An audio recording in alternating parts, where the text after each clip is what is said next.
You don't intend to wear that outfit out in the street, do you? Just to the dance studio. And for your information, this outfit is to make me look like I'm dying to dance on Broadway. Holly, look, I really wish you wouldn't get involved in this. Why? When I told you about it before, you didn't seem too concerned. Yeah, that was before I learned how serious you are about it. This Hannibal, or whatever his real name is operating a scam, and I'm going to do something about it. We have a bunco squad which specializes in things like this. I've already got the bait on the hook, and I'm certainly not going to stop now.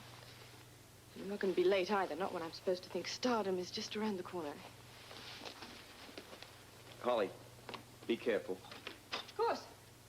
And Holly, keep me posted.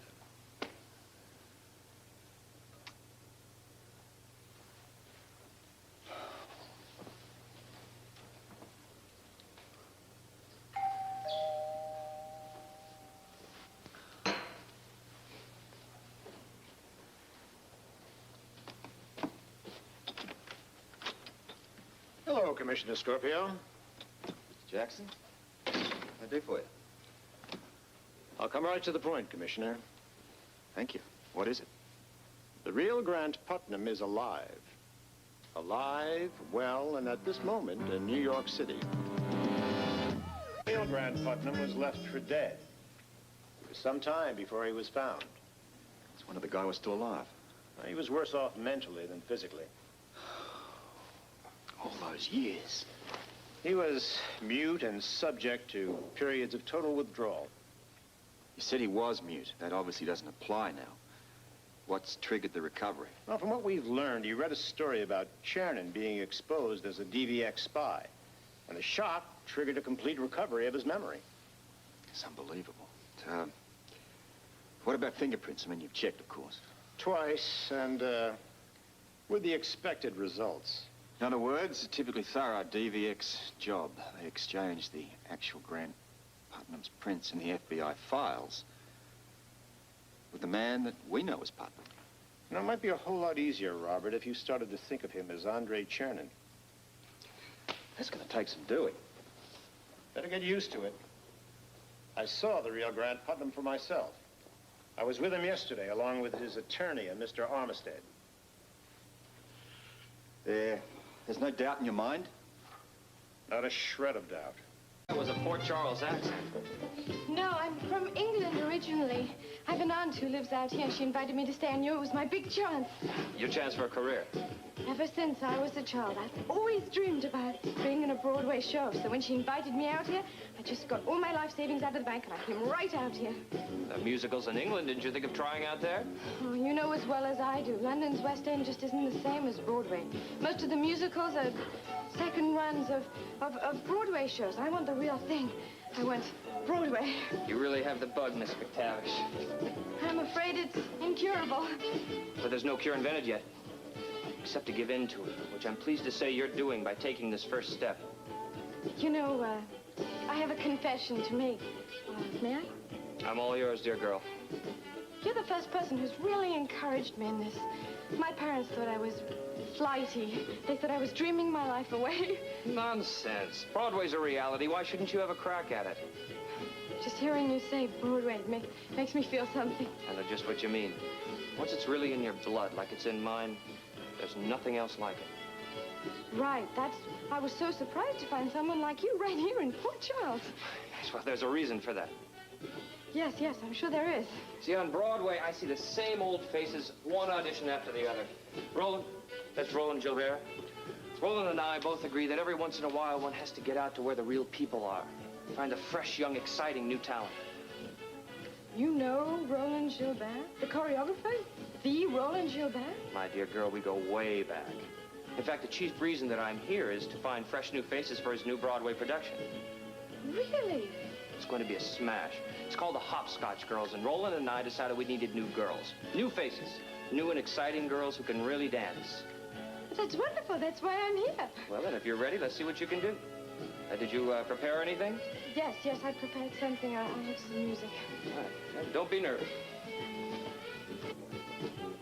You can limber up a bit if you'd like. Put the music on here. Find my old reliable phonograph works just fine for studio purposes.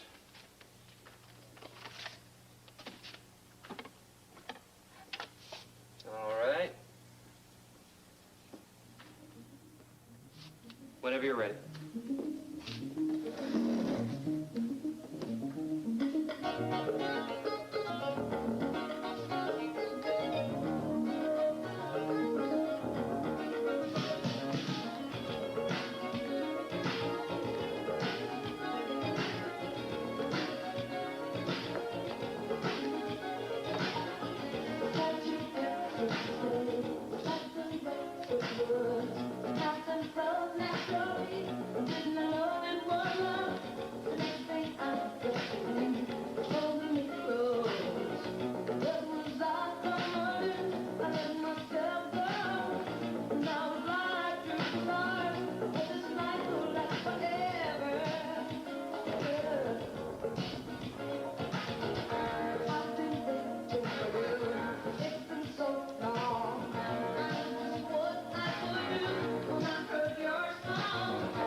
I can see immediately you've had some training before. Oh, I did, a little. In England? Yes, when I was a child, but since then I've been practicing on my own. I see. Let me see a bit more, may I?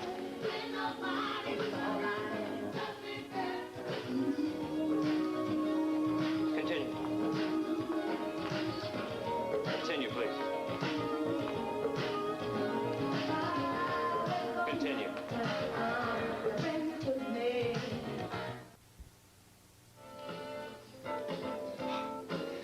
Let me see a grand pas mal.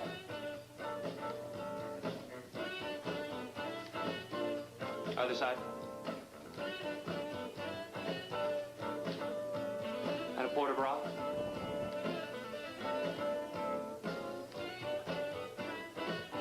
Okay, that's fine.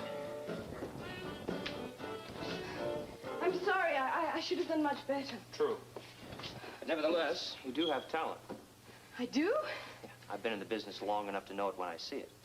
Not that I run into a natural talent every day of the week. When I do, I still get a thrill. Oh, that's wonderful, Mr. Hannibal. Just think, when I left home this morning, I nearly turned around and went back. Well, that would have been a big mistake.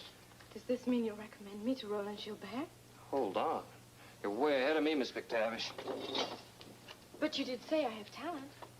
Yes, I did. A natural talent. Then I don't understand. Listen very carefully. This may be the most important decision of your life. Yes? Talent, yes. Technique, no. However, technique can be learned. How? By working hard, of course, and a good teacher. I myself could teach you technique, Miss McTavish. And it's my opinion, once you've mastered that, you'd be a shoo-in for Roland's new musical. You honestly think that I could get a job on a Broadway show? I do. Provided, of course, you're willing to work very hard. Oh, I'll do anything, but would you take me on as a student? Well, let me say I'll consider it. A great many girls have auditioned for me already. And I can only help those who show real promise. Oh, I promise I'll work really hard. You have no idea how much this means to me. Well, you make it difficult to say no. But you must work very hard. I will. Thank you. You realize, of course, there'll be a charge for the lessons. Oh, of course. How much? $150 for 10 lessons. Now, that's considerably less than my usual fee, but considering your talent, I'll make an exception. $150? You can't swing that? Oh, yes, I can. I will, even if I have to borrow it from my aunt. But how soon do we start? Tomorrow? The sooner the better. Very well, then. I'll see you at the same time tomorrow. Cash in full, in advance, and we will begin. I'll have all the money, I promise, and I'll be here. I'm just thrilled. Thank you. Till tomorrow, Miss McTavish. Yeah, I'll be here.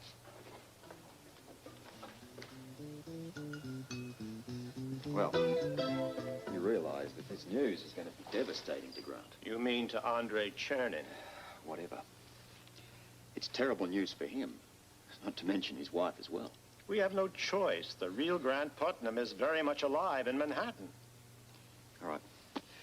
Tell me, what plans does the State Department have for the man that we know as Putnam? I'm authorized to make him the same offer we made before, which he turned down. Change of identity. Prepared to give him a whole new life, a new name, birth certificate, social security number, driver's license, credit cards, everything. And a new location. Of course. We'll relocate him in a city, preferably far away, where no one knows him. Well, he knocked back this offer once before. Why do you suppose he won't decline it again? I'm hoping that learning the real Grant Putnam is alive will change his mind. I wouldn't count on that. In our opinion, the man has no choice. In any event, we're going to have to tell him about the real Grant Putnam. When do we tell him? Will tomorrow be convenient for you? Yeah, sooner the better. Good. And why don't you arrange a meeting with Putnam, with Chernin, here, if that's acceptable? Yeah, here's good. Good. I'll be at the Port Charles Hotel. Just give me a call and tell me what time to be here. I'll do that.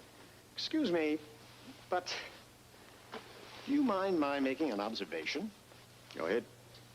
Seems to me that you're taking this whole turnaround kind of personally. You're right. Look, Grant, Andre... I know Grant Putnam as Grant Putnam. I'll always know him as Grant Putnam. I know him as nothing else. And we're not just friendly. We're friends. There's a difference there. I agree. Apart from that, my wife is very close to Celia. They've been through a lot together.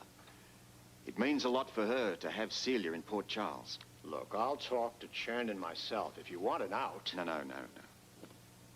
I want to be there. I'll be waiting to hear from you. Yeah. Listen, Thanks for all your help, Commissioner. before you go, Yes? the real Grant Putnam. What's he planning to do about this situation? That is entirely up to him.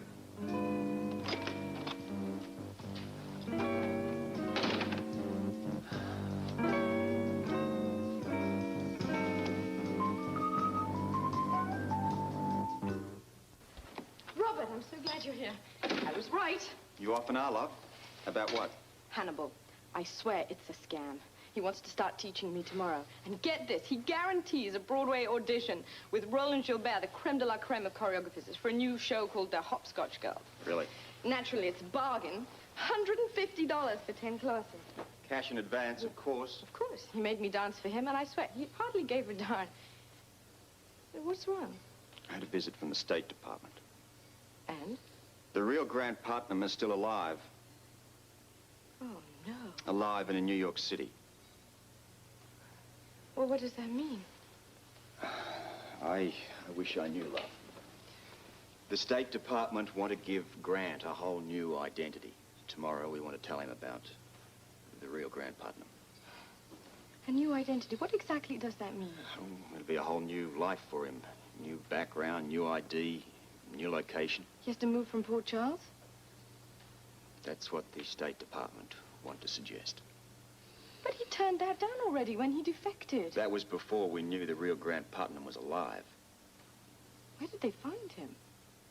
A mental hospital in England. Apparently he was half dead. He'd gone mute. But of late, he's recovered his memory. When are they going to tell Grant? Tomorrow. And we're also going to run the new identity bit by him. But that's impossible. Their lives are here. I won't be able to talk to Celia. She won't even be able to talk to the quartermaster. It's a whole lot deeper than that. She won't even be able to talk to her father. In effect, Celia and Grant will cease to exist.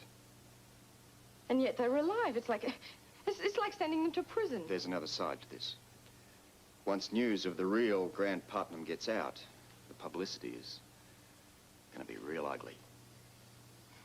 Well, the publicity will be hard to handle, I'll give you that, but not nearly as hard as living in some place with fake names, knowing that you're not going to be able to talk to any of your friends ever again, or Celia's family. It's a nightmare. I know. But that's what they're going to put to him. It's so unfair. Life often is. That ain't going to help Grant. Celia's going to be devastated.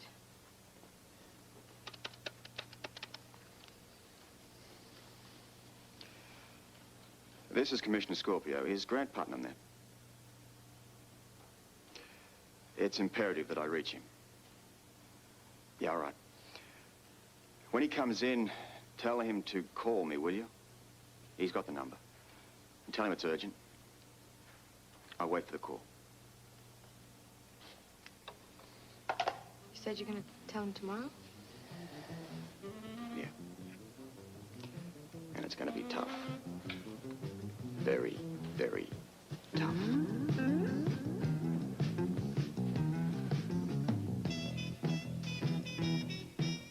What the man from the State Department says, Celia and Grant won't do it. Celia's not going to live the rest of her life in hiding. But you suppose that Grant could? No, I don't think he could. He's working so hard to make a new life for himself. Moving away, assuming a new name, never speaking to any of his friends again. I think he'd consider that running away, and so would I. Well, look, I'm inclined to agree with you. But do you suppose having his name dragged through the mud is going to be any easier? It's going to be hell for Celia. I just don't know how to give any advice here. Oh, and speaking of advice, Yes? I want to say this now before you get any deeper. Are you sure about this Hannibal business? Yes. I'm not exactly without experience in this area, and yes, I'm sure I can smell it. Then what I'm about to say is very important, Holly. If this guy realizes you're setting him up, there's no telling how he might react. I can handle it, and don't you stop me. It's very exciting seeing him taking the hook. Being on the other side of the fence is fascinating. Yeah, whatever happened to the simpler fascinations? Like what? Your aspirations to be the galloping gourmet. Oh, that. Yeah, that, as you so put it, represents a tidy investment in kitchen gadgetry. You've got boxes out there you haven't even opened yet. I opened the wok yesterday. Does that mean that we're having a tempura for dinner or something like that? No, all the directions were in Japanese. Well, sayonara to the wok. Does that mean we're at the mercy of the pasta? No, the dough is still all stuck in the machine. Well, out of a dirt, shit to the linguine. I thought it might be fun for us to eat out for a while. Oh, I wondered when you'd get round to that. You don't mind? I would follow you anywhere. But you got to promise me something. Anything. Holly, I'm serious. You listen to me. You want to go after this Hannibal character, you're going to be very, very careful. I'm always careful. Yeah, but especially. Now, we're partners in this, all right? So, you don't go off at any tangents. Got it? Partners, I promise. Right. Shall I get that? No, that'll be grand returning my call. May I make one suggestion? Please. Don't tell him the man from the State Department is here. He'll just worry all night. Yeah, I had the same thought myself. Hi, Grant. Yeah. Yeah, thank you for returning my call. Look, I have something to talk to you about. No, I need to do it in person. How about tomorrow, noon? Yeah. Oh, look, why don't you plan on coming here? Thank you. And, my best to Celia. Tomorrow.